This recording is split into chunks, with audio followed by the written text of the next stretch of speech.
前，疫情继续咧升温，愈来愈严重。本土确诊连续4天超过100例。台大公卫教授陈秀熙爱大家做好准备，因为确诊数会阁增加，一天确诊数有可能到500例，并且是4月份会到上悬的纪录。不过嘛，希望讲民众唔免伤烦恼，因为Omicron这种是以轻症为主，疫情要算是会使控制。台大小儿科感染科这个医师这个黄立明讲，一天确诊100例这款状况下，唔免阁做疫调控制啦。佮讲估计后半年台湾应该考虑做第4剂。对于这个代志，其他专家有无同款的看法？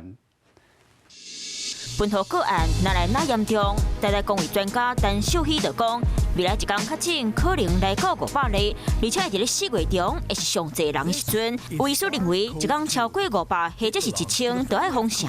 不过专家看法不同。相对而言，我们现在目前的这样的一个传播的这样的一个数例来讲，还是在可控的范围里面。还是要清零的话，那我们可能会变成这个世界的孤儿。每天可能超过500，甚至每天超过1000的这种数字，但是我们是花了多久的时间到达这个数字？我觉得这才是重点。台湾群体免疫力低，可能当透过注预防射提升保护力。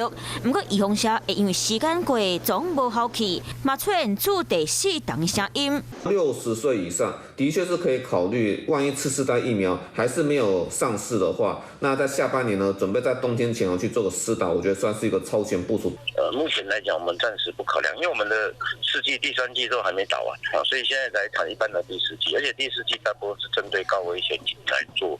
本土小连续4天超过100例，黄立明认为确诊的人数向向变多，无需要去做一条控制。不过医师讲，控制嘛是一定爱做，唔免做伤过复杂。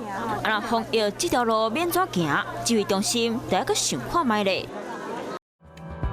Hello， 我是叶明。想要看到更多更及时的新闻内容，请订阅华视新闻的 YouTube 频道，并且按赞、开启小铃铛。